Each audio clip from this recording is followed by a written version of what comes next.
I want to teach you about how the market really works. And this is probably why you've been struggling for ages at this point. But what we're going to show you today is going to get you on the right side of the stock and exactly what you're going to need in order to be successful when this bull market comes back to town.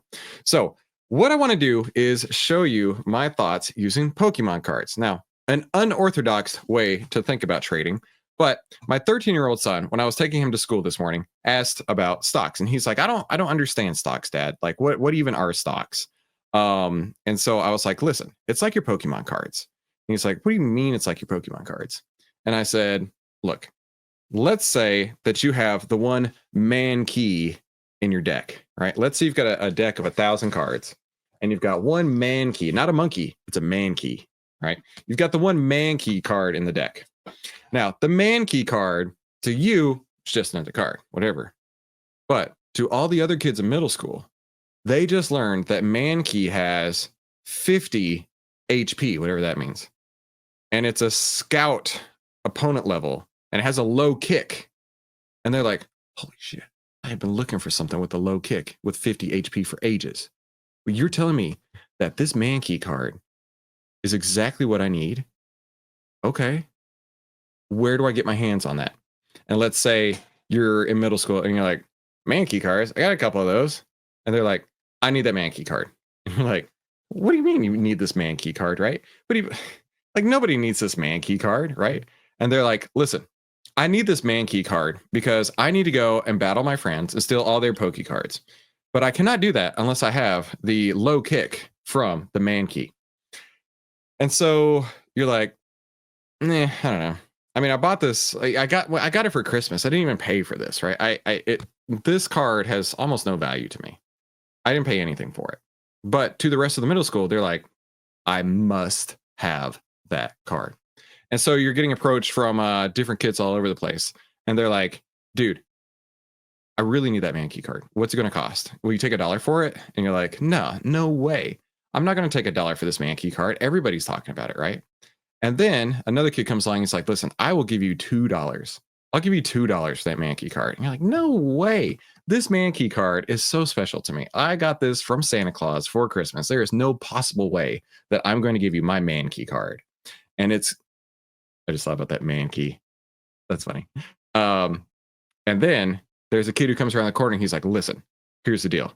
I just got my birthday money and I need that Mankey card like no one's business. And you're like, how much is it worth to you? $50. And you're like, oh, whoa. Wait, just one cotton pick a minute here. You're telling me that you want this Mankey card right here for $50. And you're like, okay, sure, I will say this Mankey card, right? So I just sold Mark my Mankey card. Mark was the big baller, right? Mark, here's your Mankey card. Put it in your pocket there. Mark goes home. Mark's stoked because he just got his Mankey card and he's out playing battles. And then he realizes, wait a minute, everybody has a Mankey? This can't, there's no way that everybody has a Mankey card. No way.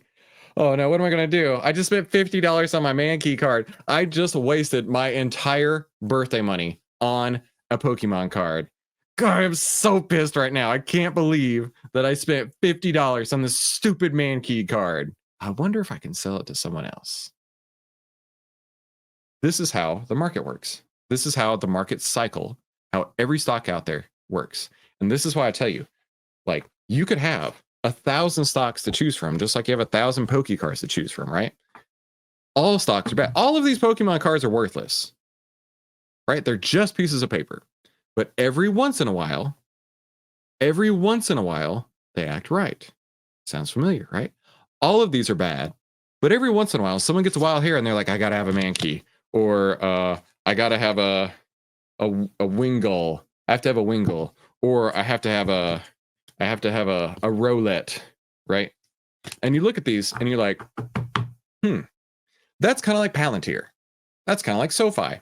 That's kind of like the stock of the day, right? Name it. Robinhood, GameStop, Nvidia, Apple, Netflix, the Magnificent Seven, right? That's the same thing here because it's just human nature. Whether it's in the middle school cafeteria or if it's in the greatest, most liquid market in the entire world. This is how the market works.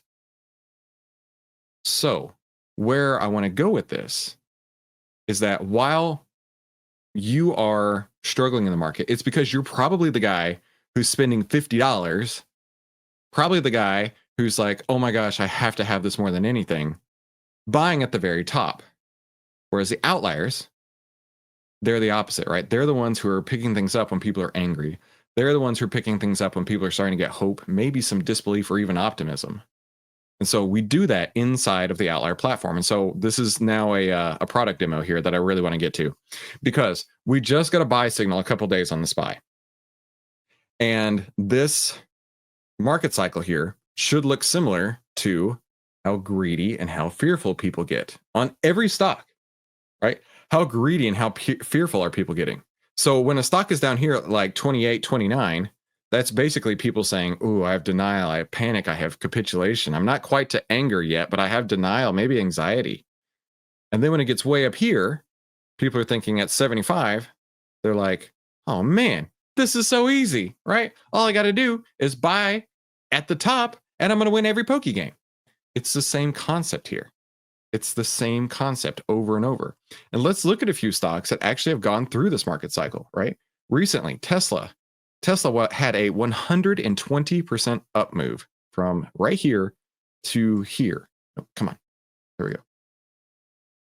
Even higher than that, 125% up move. 125% up move. And yet there were people who were buying it as it was going up as close to the top as possible, with the belief, the thrill, euphoria, it's going to the moon, right? It's Lambos or food stamps. And then what happened? We got to the other side, and that 120% up move is 100% gone. And they're on this side saying, well, maybe it'll come back, right? It went up before, that has to come back, right? The problem is that we don't know how long this cycle is going to last.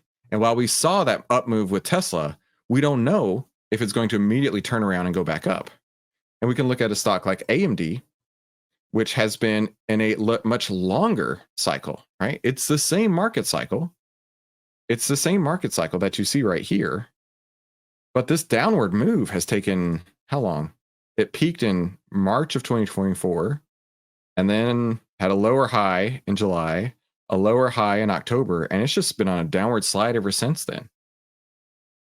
Now, when you start to look at the market through this lens of, okay, it's cyclical, I understand. I need to be getting in when people are getting more greedy and getting out when people have gotten way too greedy. I need to be getting in while there is still fear, because they don't understand how valuable my Shellos card is, because they are still so wrapped up on their Mankey card that they are blinded to see that the Shellos card is where the shit's at right now, right? That's where things are going to. If you have a Shellos card, you're now one of the cool kids, right? Because now you have 3 stars for surf, whatever the hell that means, right? And it has 70 HP. Dude, this is one sick card. Now I understand why everybody's moving over from Mankeys to Shellos. This is where it's at. Same concept, over and over and over and over. So when we go and we look at any stock, we can look at SoFi. We can see right here, SoFi having sell signals before it runs down, having sell signals as you can see it getting less greedy and more fearful before the market is moving down. So you can get out of the way, get in while the market is getting less fearful, more greedy with the buy signal that just came a few days ago. And the same with the sector here. So this is what I'm trying to teach you, is that you want to be getting in when people are fearful, but not when there's blood in the streets, people, right? You've heard the adage of be fearful when others are greedy and greedy when others are fearful. That is an old tripe in the market. Most people think that means buy it on the way down. Buy it on the way down. Let me rephrase that. Most people think buy the Mankey card as it's losing value, as it's gone from $50 all the way back down to 12, 7, 10. That's when you need to be buying. No way, dude. No way. You wait until people have the hope when they're getting less fearful and more greedy. Not when their greed, or I'm sorry, not when their fear is at its absolute highest. No way, because we don't know how far it's going to go down. No way, because we have no idea how far it's going to go down. It can peak at 50 and then just rocket ship back down to 0. Rocket ship right back down to 0. And if that's the case, you have completely missed the plot. And this is why the market works in the way that it does, and probably why you've been struggling. Day after day, week after week, year after year, you're on the wrong side of these moves because you're buying at the top and selling at the bottom and wondering, why does this keep happening? Why does this keep happening? Shellos are da bomb, exactly. And here's a great question. Why is today red? Is there an explanation? I don't know. I don't need to know. In fact, I know that sounds really flippant, but one of the key concepts in this book right here, one of my top 5 trading books, here, Trading in the Zone. One of my top 5 trading books. He talks about the concept of you don't have to know what's happening in the market in order to make money. You don't know, you have no idea what's going to happen next in the market in order to make money. Now, I know that sounds very impossible because I remember reading that.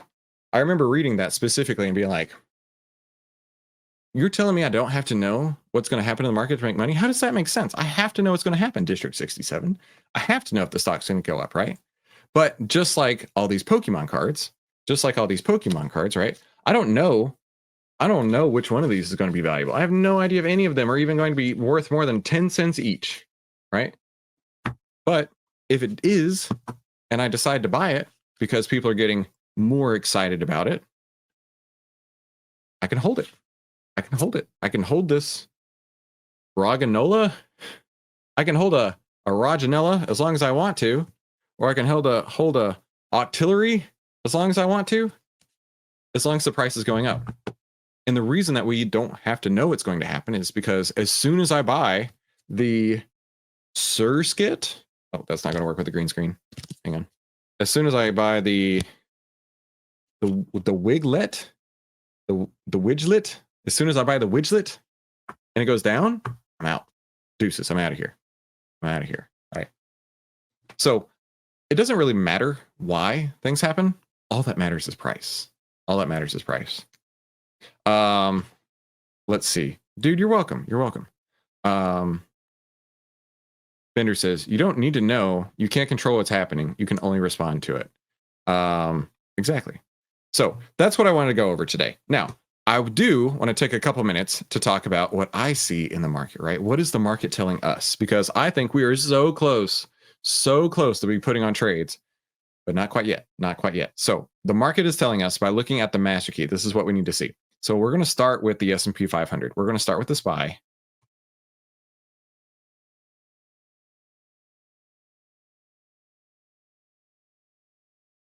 And what we're looking for is the buy or the sell signal. So we have a buy signal right now. Came through just a couple days ago.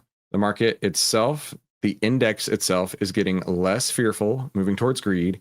The average of the 500 stocks inside of the market is getting less fearful, moving more towards greed. This is what you're looking for right here. So that's a great start. Next, market trend. Let's go to the SPY. And we're really flat on the day. As of right now, the 10 is still under the 20. Price is still under the 50. However, mathematically speaking, if we get over 555, it's game on. Because 555.37 is the 50-day moving average right now. So the outlier trend template, the 10 over the 20, price over the 50, has not quite crossed yet, but it's very close. We might see the 10-20 cross tomorrow, just mathematically speaking. Unless we get a big move down, this could potentially cross up tomorrow, which is really cool. Next, market breadth. This actually is where I do have concern. Market breadth has me concerned because we just got, I think it was yesterday or Friday or whatever, last couple trading days, I should say. We got a 500 stock move on buy signals. Now, normally you're like, 500 stocks got buy signals? Let's freaking go. My concern is we might be moving a little bit quickly. To go from hope to euphoria really fast, right? Really fast. I mean, this kind of looks like that. If you go right here, April 21st, we're about 30% with buy signals. Today, we're at 75%. So within 4 days, going from hope to euphoria on the market breadth gives me concern. Gives me concern because market breadth is actually really cool. It is such a leading indicator. Oh my gosh, is it a leading indicator? And what's cool about this is that the further back we look, we can see these cycles. We can see these cycles. Weird, huh? We can see these cycles up and down, up and down. And then we add in the 10 EMA, and that shows us a bullish and bearish crossover points. Now, I'm okay with trading with it being over 75, but the moment that it turns around and starts coming back down, maybe from 75 to 74, something like that, that's where I get out. I'm looking for my slide. The moment it goes over 75, I'm only going to enter if it continues to go higher. If it turns around, that's when Chris is like, nah, I'm done. I'm done. Don't put on any new trades. That doesn't mean get out of everything, but don't put on any new trades. And if the sectors, which we see these are all bullish as well, all the sectors are bullish right now. If the market and the sector both turn negative, that is a get out of the way. That is a get out of the way card right here. If the sector and market breadth turn negative, close everything. Take your profits, sit in cash until it figures itself out. Now, does that mean it's going to crash? For sure not. It is a very risk-off stance, right? If we no longer are getting buy signals, everybody who's bought is going to do what? If we no longer are getting new buyers, all the buyers that have already bought will turn into sellers. And then that's when you see the market cycle crash back the other direction, right? It's like an elastic band. It's like a rubber band. The further you see the market breadth go, the further you see the fear and greed go, the more likely it is to snap back. Yeah, and like Manny says, get the women and children out of the way. Get the women and children out of the way because we don't know how hard and how fast that this could snap back. Michael, just for you, my friend, I got you. FTNT, let's go. FTNT. And this is how the market wins. Big days followed by pullbacks, head fakes, for sure, right? And that's why we have to line everything up together. It's not one, in fact, let's go to this. It's not the stock on its own, it's everything working together, right? The 40% is 40% of the move that you're looking for is due to the market. 30% is due to the sector, and only the last 30% is due to the stock itself. So when you align all that together, it just flows. I'm telling you, when everything is clicking together, it is so effortless, right? And this is why most of the time I'm sitting in cash. I'm sitting in cash 6 months out of the year at some points, and I don't stress on it at all because I like to win. I like to win. I like to make money. I don't like to sit there and trade for fun. I don't want to sit there and look for something to do, right? If my money is at risk, I am following that thing with a fine-tooth comb. But when there's nothing to do, I'm not putting my money at risk. No way. I worked hard for that money. I'm not giving any of it back. No way. So looking at FTNT for our friend Michael, we do have that buy signal came just a couple days ago. Let's pop this open here on the 3-month time frame. Right, we got a buy signal that came just a couple days ago, and you can see it's getting less fearful, moving towards greed. Same thing in the tech sector, getting less fearful on average, moving up towards greed. That's what you want to see. And now this is the breadth for the sector. You can see just how quickly it ran up as well, right? Breadth for the sector is at 86%. Michael, if the breadth for this sector is up at 86%, what does that mean? That means 86% of the sector has a buy signal. Sounds awesome. If 86% of the sector has a buy signal, that means all the buyers are there. If all the buyers are there, what are they going to do? Turn into sellers. They're going to turn into sellers. So while I'm not saying it's going to crash back down, what I am saying is that I would be very cautious. Very cautious. But I got you, my dude. Yeah, oversold. You've probably heard the terms overbought, oversold. That's what we're looking for here. That's what we're looking for here. Shane has a weird question, but if you teach us how to trade, how do we develop trading strategies of our own that I would want to switch it up if this question makes sense? Dude, I get it. So I was mentored by 5 of the market wizards, right? It was Larry Height, Mark Minervini, Jack Schwager, Tom Basso, and Jason Shapiro. Interviews are on my YouTube channel. I've had people be like, no, there's no way you did. Nuh. Shut up. Yeah, I did. The receipts are on YouTube. I've been doing this for way longer than you think. Um, the thing is that I learned tons from each of them individually. And Steve Burns has been my biggest mentor by far, author of New Trader, Rich Trader. But that doesn't mean I do everything that they do, right? And so for that regard, if I teach you my style of trading, I want you to take the best aspects of it that work for you and your personality, right? If I'm making a bullish trade, I'm going to explain why I'm making that bullish trade. But you may look at it and you say, for me, that doesn't work. Actually, I wouldn't make that bullish trade, and here's the reasons why. So that's how the market works, right? For every buyer, there's a seller. For every seller, there's a buyer. And so what I do may not work for you, but I am going to give you the very best education I possibly can for free. And some YouTubers charge so much money for what we're about to teach. So much. It's funny. Yeah. Mikey Mike says it right. I'm bored. I guess I'll go see if I can lose a buttload of money in the market today. Right. Investing should not be stressful. Investing should not be scary. Right. Putting your money into the market should feel effortless. It should feel like you walk up to the ATM, put in your PIN number, and then it just spits money back out. If that is how your trading is going, that means you're doing it correctly. Now, I know that sounds like a scammer. I know that sounds like a fake guru thing to say. But when you are trading correctly and you look in your portfolio and everything is green, that means you're doing it right. And the one red ones that come through, the one losers that pop through every once in a while, you just kick them out and you put in something else. And then if it works, you hold that, and then you have a portfolio of winning stocks. And you hold that. You hold that until you get an exit signal. And then you kick them out individually when they get their exit signals. So it doesn't have to be complicated. It doesn't have to be scary. And it certainly is not meant to be exciting. If you're investing and it's exciting, you're doing it wrong. I'll put it that way. So listen, I got to run. I hope that this was useful. It's very, very, very possible that we are starting to trade tomorrow. And in the afternoons is when I put in all my trades, and you are more than welcome to follow along if you choose to. I'm not going to tell you to buy anything. I'm just going to tell you what I'm buying, why I'm buying, and where I'm going to get out if I get out. So I hope that sounds good. Be sure you come back tomorrow. And you know what? YouTube is going to pop up a couple recommended videos right now. I really recommend you watch one. I'll see you tomorrow morning. We'll talk soon.